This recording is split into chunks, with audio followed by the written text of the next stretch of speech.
కాసేపట్లో ఉపరాష్ట్రపతి ఎన్నిక ప్రారంభం కానుంది. పోలింగ్ కు అన్ని ఏర్పాట్లు పూర్తి చేసింది ఎన్నికల సంఘం. ఉదయం 10 గంటలకు ప్రారంభమై సాయంత్రం 5 గంటల వరకు పోలింగ్ జరగనుంది. పార్లమెంటు నూతన భవనంలోని F101 వసతిలో పోలింగ్ జరుగుతోంది. పోలింగ్ ముగిసిన వెంటనే సాయంత్రం 6 గంటలకు ఓట్ల లెక్కింపు చేపడతారు అధికారులు. రాత్రికి విజేతను ప్రకటిస్తారు. ఎన్డీఏ ఉపరాష్ట్రపతి అభ్యర్థిగా సిపి రాధాకృష్ణన్, ఇండియా కూటమి అభ్యర్థిగా సుప్రీంకోర్టు మాజీ న్యాయమూర్తి జస్టిస్ బి సుదర్శన్ రెడ్డి పోటీ చేస్తున్నారు. ఆరోగ్య కారణాల రీత్యా జగదీప్ ధన్కడ్ రాజీనామా చేయడంతో ఖాళీ అయిన ఈ పదవికి ఎన్నికలు జరుగుతున్నాయి. వైస్ ప్రెసిడెంట్ ఎన్నికలో రాజ్యసభ, లోక్సభ సభ్యులతో ఉన్న ఎలక్టోరల్ కాలేజీలోని సభ్యులు పాల్గొంటారు. దీనిలో లోక్సభ నుంచి 542 మంది సభ్యులు, రాజ్యసభ నుంచి 239 మంది సభ్యులు కలిసి మొత్తం 781 మంది ఓటేనున్నారు. వాస్తవానికి పార్లమెంటు ఉభయ సభలకు ప్రాతినిధ్యం వహించే మొత్తం సభ్యుల సంఖ్య 778 అయినప్పటికీ 7 స్థానాలు ఖాళీ కావడం వల్ల ప్రస్తుతం 781 మందే ఉన్నారు. ప్రతి సభ్యుడి ఓటు విలువ 1గా ఉంటుంది. ఉపరాష్ట్రపతి ఎన్నికలో 391 మ్యాజిక్ ఫిగర్. అధికార ఎన్డీఏ కూటమికి 422 మంది ఎంపీల బలం ఉంది. ఎన్డీఏ అభ్యర్థి సిపి రాధాకృష్ణకు వైసీపీ మద్దతు ప్రకటించింది. దీంతో వైసీపీకి చెందిన 11 మంది ఎంపీలు మద్దతు ఇస్తుండటంతో మెజారిటీ పెరిగే అవకాశం ఉంది. వైస్ ప్రెసిడెంట్ ఎన్నికల విపక్ష ఇండియా కూటమికి 311 మంది ఎంపీల బలం ఉంది. దీనికి తోడు ఇతరులు 45 మంది జస్టిస్ బి సుదర్శన్ రెడ్డికి మద్దతు ప్రకటించారు. ఆమ్ ఆద్మీ పార్టీ కూడా తమ 10 మంది ఎంపీలు సుదర్శన్ రెడ్డికే ఓటు వేయనున్నారు. రైటిక ఉపరాష్ట్రపతి ఎన్నికలపై సంబంధించిన మరిన్ని డీటెయిల్స్ మనకి మదార్ లైవ్ లో అందిస్తారు. మదార్, అప్డేట్స్ ఏంటి? కాసేపట్లో ఉపరాష్ట్రపతి ఎన్నిక ప్రారంభం కానుంది. పోలింగ్ కు అన్ని ఏర్పాట్లు పూర్తి చేసింది ఎన్నికల సంఘం. ఉదయం 10 గంటలకు ప్రారంభమై సాయంత్రం 5 గంటల వరకు పోలింగ్ జరగనుంది. పార్లమెంటు నూతన భవనంలోని F101 వసతిలో పోలింగ్ జరుగుతుంది. పోలింగ్ ముగిసిన వెంటనే సాయంత్రం 6 గంటలకు ఓట్ల లెక్కింపు చేపడతారు అధికారులు. ఇక రాత్రికి విజేతను ప్రకటిస్తారు. ఎన్డీఏ ఉపరాష్ట్రపతి అభ్యర్థిగా సిపి రాధాకృష్ణన్, ఇండియా కూటమి అభ్యర్థిగా సుప్రీంకోర్టు మాజీ న్యాయమూర్తి జస్టిస్ బి సుదర్శన్ రెడ్డి పోటీ చేస్తున్నారు. ఆరోగ్య కారణాల రీత్యా జగదీప్ ధన్కడ్ రాజీనామా చేయడంతో ఖాళీ అయిన ఈ పదవికి ఎన్నికలు జరుగుతున్నాయి. రైటిక ఉపరాష్ట్రపతి ఎన్నికలపై మరిన్ని డీటెయిల్స్ మనకి మదార్ లైవ్ లో అందిస్తారు. మదార్, అప్డేట్స్ ఏంటి? జ్యోతి, 10 గంటలకు పోలింగ్ ప్రారంభం అవుతుంది. జగదీప్ ధన్కడ్ మాజీ ఉపరాష్ట్రపతి ఆయన రాజీనామా చేయడంతో ఎన్నిక అనివార్యమైంది. ఈ బరిలో ఎన్డీఏ నుంచి సిపి రాధాకృష్ణన్, అలాగే ఇండియా కూటమి నుంచి సుప్రీంకోర్టు మాజీ న్యాయమూర్తి జస్టిస్ బి సుదర్శన్ రెడ్డి బరిలో ఉన్నారు. అయితే సంఖ్యాబలంగా చూసుకుంటారు మెజారిటీ మార్కు 391 ఓట్లు రావాలి ఏ అభ్యర్థి గెలవాలన్నా. బట్ అబ్సల్యూట్ మెజారిటీ ఎన్డీఏ అభ్యర్థికి ఉన్నారు. వారికి సొంతంగానే 433 మంది ఎంపీల బలం ఉంది. ఇటు లోక్సభలో ఆల్మోస్ట్ 304 మంది ఎంపీలు ఉన్నారు. అలాగే రాజ్యసభలో 141 మంది ఎంపీలు ఉన్నారు. ఇక ఎన్డీఏలో మొదటి నుండి బీజేపీతో పాటు టీడీపీ, జేడీయూ, శివసేన, లోక్ జనశక్తి, అన్నాడీఎంకే, జేడీఎస్, జనసేన, రాష్ట్రీయ లోక్దల్, అప్నాదల్, అలాగే ఎన్సీపీ అజిత్ పవార్ వర్గం, వీటితో పాటు all Jharkhand students union, Hindustan Awami Morcha, Sikkim Krantikari ఇట్లాంటి కొన్ని పార్టీలకు సంబంధించినటువంటి ఎంపీల మద్దతు ఇప్పటికే ప్రకటించారు. ఇక నిన్నటి వరకు కూడా వరుసగా ఇండియా కూటమి అలాగే ఎన్డీఏ కూటమికి సంబంధించినటువంటి కీలక నేతలతోటి కూటమిల వైజ్గా వారి పార్టీలకు సంబంధించి వారు మీటింగ్స్ కండక్ట్ చేసుకున్నారు. మాక్ పోలింగ్ సంబంధించి, ఎందుకంటే ఎంపీలకు సంబంధించి గతంలో కొన్ని జరిగినటువంటి ఎన్నికల్లో ఆల్మోస్ట్ కొంతమంది ఎంపీలు వాటికి సంబంధించినటువంటి ఓట్లు చెల్లకుండా పోయాయి. బట్ ఇప్పుడు జరుగుతున్నటువంటి ఎన్నికకు సంబంధించి అట్లాంటి ఇష్యూస్ పునరావృతం కాకుండా ముందస్తుగానే పార్టీలు జాగ్రత్త పట్టాయి. వాటికి సంబంధించినటువంటి కీలక ఎంపీలు అలాగే కీలక పార్టీలకు సంబంధించినటువంటి ఎంపీలందరితో కూడా మాక్ పోలింగ్ నిర్వహించారు. ఈరోజు జరగబోయేటువంటి పోలింగ్ సందర్భంగా అనుసరించాల్సినటువంటి వ్యూహాలపైన చర్చ అనేది కూడా జరిపారు. ఇక 10 గంటలకు పోలింగ్ ప్రారంభం అవుతుంది. మొదటగా ప్రధాని నరేంద్ర మోడీ తన ఓటు హక్కును వినియోగించుకోబోతున్నారు.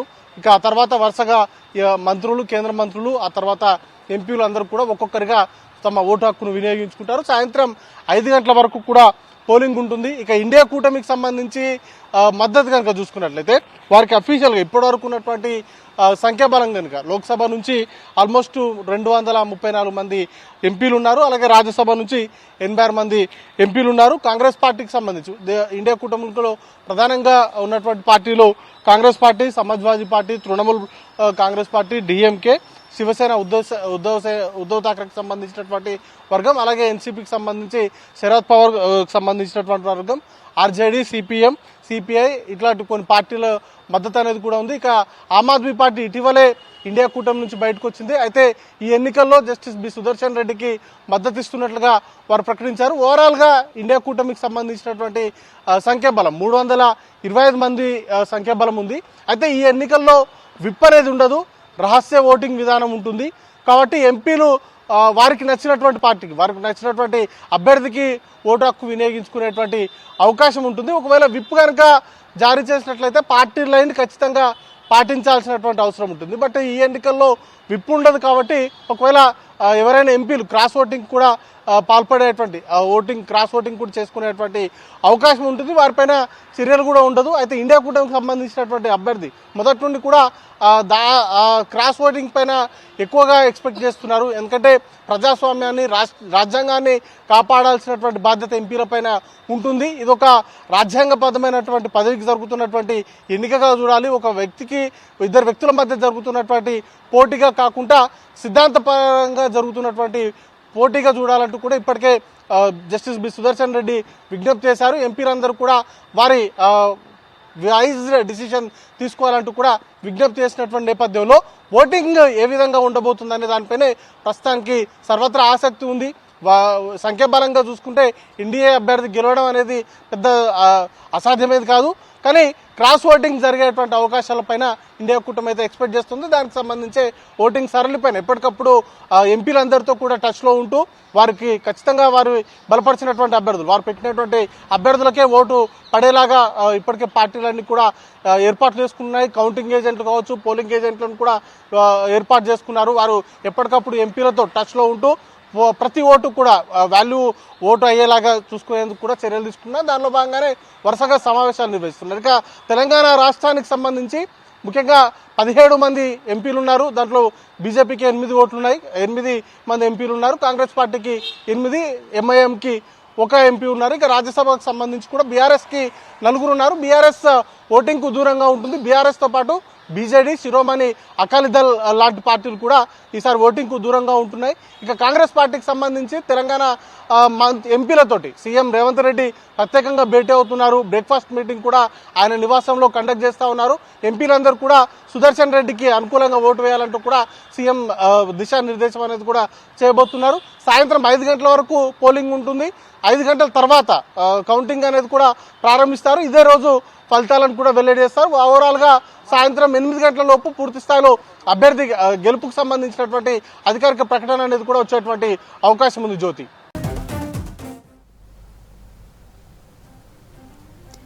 ఉపరాష్ట్రపతి ఎన్నికను కేవలం పదవి కోసం జరిగే పోటీగా చూడొద్దని ఇప్పటికే పిలుపునిచ్చారు జస్టిస్ బి సుదర్శన్ రెడ్డి. రాజ్యాంగం ప్రజాస్వామ్యాన్ని బలోపేతం చేయడానికి ఉన్న అవకాశంగా భావించాలన్నారు. పార్టీలకు అతీతంగా ఎంపీలు తమ ఓటు హక్కు వినియోగించుకోవాలని పిలుపునిచ్చారు. ఇక మరోవైపు ఎన్డీఏకు మెజారిటీ ఉన్నప్పటికీ ఎంపీలకు మార్గదర్శకాలు జారీ చేశారు. సీక్రెట్ పోలింగ్ జరగనుండడంతో క్రాస్ ఓటింగ్ జరిగే అవకాశం ఉంది. దీంతో వైస్ ప్రెసిడెంట్ ఎన్నికపై సర్వత్రా ఉత్కంఠ నెలకొంది. ఈ ఎన్నిక రహస్య బ్యాలెట్ విధానంలో జరుగుతుంది. పార్టీలు తమ సభ్యులకు విప్ జారీ చేయకూడదని ఎన్నికల సంఘం స్పష్టమైన ప్రకటన చేసింది. ఎంపీలు తమకు నచ్చిన అభ్యర్థికి ఓటేసే అవకాశం ఉన్నప్పటికీ అందరూ ఇప్పటికే పార్టీల వారీగా మద్దతు ప్రకటించారు. ఇక ఎన్డీఏ ఈ ఎన్నికను ప్రతిష్టాత్మకంగా తీసుకుని కూటమి బయట ఉన్న వేర్వేరు పార్టీల ఎంపీల మద్దతు కూడగట్టే ప్రయత్నం చేసింది. ఇరు కూటములు గత 2 రోజులుగా ఎంపీలందరినీ ఢిల్లీకి రప్పించి ఓటింగ్కు సమాయత్తం చేశాయి. ఐక్యతను చాటేలా నిన్న పార్లమెంటు పాత భవన సముదాయంలో విపక్ష కూటమి నేతలు సమావేశమయ్యారు. సైద్ధాంతిక పోరులో అంతరాత్మ ప్రబోధానుసారం ఓటు వేయాలని పిలుపునిచ్చారు. ప్రాధాన్య ఓటులో కేవలం 1వ అంకెనే వేయాలని, 2వ ప్రాధాన్యం నమోదు చేయవద్దని నేతలు తమ ఎంపీలకు సూచించారు.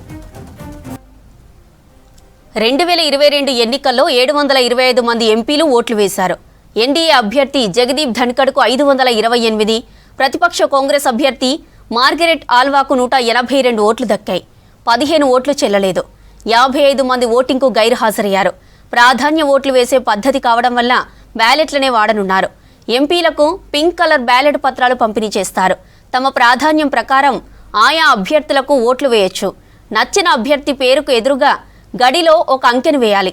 తదుపరి ప్రాధాన్యం ఇచ్చే అభ్యర్థి పేరు ఎదుటనున్న గడిలో రెండో అంకెను వేయాలి. ఎన్నికల సంఘం సమకూర్చే పెన్నునే దీనికి యూజ్ చేయాలి. అభ్యర్థులిద్దరికీ సమానంగా ఓట్లు వస్తే అప్పుడు మాత్రమే రెండో ప్రాధాన్య ఓట్లను పరిగణలోకి తీసుకుంటారు. కేవలం పార్లమెంటు సభ్యులు మాత్రమే పాల్గొనే ఉపరాష్ట్రపతి ఎన్నిక ప్రాసెస్ అత్యంత ప్రత్యేకమైంది. ప్రతి ఎంపీ బ్యాలెట్ పత్రంపై ఉన్న అభ్యర్థులకు తమ ప్రాధాన్యత క్రమాన్ని కేటాయించాల్సి ఉంటుంది. బ్యాలెట్ పత్రాలపై 2 అభ్యర్థుల పేర్లు ఉంటాయి. ఎంపీలు తమకు ఇష్టమైన అభ్యర్థి పేరు పక్కన 1 అని రాయడం ద్వారా తమ మొదటి ప్రాధాన్యతను సూచించాలి. ఈ అంకెను భారతీయ సంఖ్యలలో, రోమన్ సంఖ్యలలో లేదా ఏదైనా భారతీయ భాషలోని సంఖ్యలలో రాయవచ్చు. కానీ అక్షర రూపంలో రాయకూడదు. ఈ ఎన్నికల్లో రాష్ట్రపతి ఎన్నికల్లా ఓటు విలువలో సంక్లిష్టమైన లెక్కింపులుండవు. ఈ ఎన్నికల్లో పాల్గొనే ప్రతి ఎంపీ ఓటు విలువ 1గానే పరిగణిస్తారు. గెలవడానికి అభ్యర్థి మొత్తం చెల్లుబాటైన ఓట్లలో 50% కంటే ఎక్కువగా మొదటి ప్రాధాన్యత ఓట్లను సాధించాల్సి ఉంటుంది. ఒకవేళ మొదటి రౌండ్లో ఎవరికి స్పష్టమైన మెజారిటీ రాకపోతే తక్కువ ఓట్లు వచ్చిన అభ్యర్థిని పోటీ నుంచి తొలగించి వారి రెండవ ప్రాధాన్యత ఓట్లను మిగతా అభ్యర్థులకు బదిలీ చేస్తారు. భారత రాజ్యాంగం ప్రకారం ఉపరాష్ట్రపతి పదవీకాలం 5 ఏళ్లు. ప్రస్తుత ఉపరాష్ట్రపతి పదవీకాలం ముగిసేలోపు కొత్త వారిని ఎన్నుకోవడం రాజ్యాంగబద్ధమైన విధి. ఒకవేళ అధికార విపక్ష కూటముల మధ్య ఏకాభిప్రాయం కుదిరి ఒక్కరే అభ్యర్థి బరిలో ఉంటే ఎన్నిక ఏకగ్రీవం అవుతుంది. కానీ ఒకరి కంటే ఎక్కువ మంది అభ్యర్థులు పోటీలో ఉన్నప్పుడు విజేతను నిర్ణయించడానికి పోలింగ్ తప్పనిసరి. ఉపరాష్ట్రపతి ఎన్నికను రహస్య బ్యాలెట్ పద్ధతిలో నిర్వహించడానికి బలమైన రాజ్యాంగపరమైన కారణాలున్నాయి. ఎంపీలు ఎలాంటి ఒత్తిడికి, ప్రలోభాలకు, పార్టీ విప్లకు లొంగకుండా తమ అంతరాత్మ ప్రబోధం మేరకు స్వేచ్ఛగా ఓటు వేసేందుకు ఇది వీలు కల్పిస్తుంది. రాజకీయాలకు అతీతంగా సభ్యులు తమ ప్రతినిధిని ఎన్నుకోవాలన్నదే రాజ్యాంగ నిర్మాతల ఉద్దేశం. ఓటు వేసిన తర్వాత బ్యాలెట్ పత్రాన్ని పార్టీ ఏజెంట్లతో సహా ఎవరికి చూపించడానికి వీల్లేదు. పార్టీల బలాబలాలపై ఇరుపక్షాలకు స్పష్టత ఉన్నప్పటికీ ఓట్లు చెల్లుబాటు కాకుండా పోవడంపై ఆందోళన, క్రాస్ ఓటింగ్ భయం రెండు కూటముల్లోనూ కనిపిస్తోంది. 2022 ఎన్నికల్లో 15 ఓట్లు చెల్లకుండా పోవడంతో ఈసారి పార్టీలు మరింత జాగ్రత్తగా వ్యవహరిస్తున్నాయి. బీజేపీ సీనియర్ నాయకుడైన రాధాకృష్ణన్ తమిళనాడుకు చెందిన వ్యక్తి. ఆయన మహారాష్ట్ర గవర్నర్గా ఉన్నారు. ప్రతిపక్ష ఇండియా కూటమి తరపున పోటీ చేస్తున్న సుదర్శన్ రెడ్డి తెలంగాణకు చెందిన వ్యక్తి. సుప్రీంకోర్టు న్యాయమూర్తిగా ఉన్న కాలంలో ఆయన పలు కీలకమైన తీర్పులు వెలువరించారు. అందులో సాల్వా జుడుంని చట్ట వ్యతిరేకంగా ప్రకటించడం కూడా ఉంది.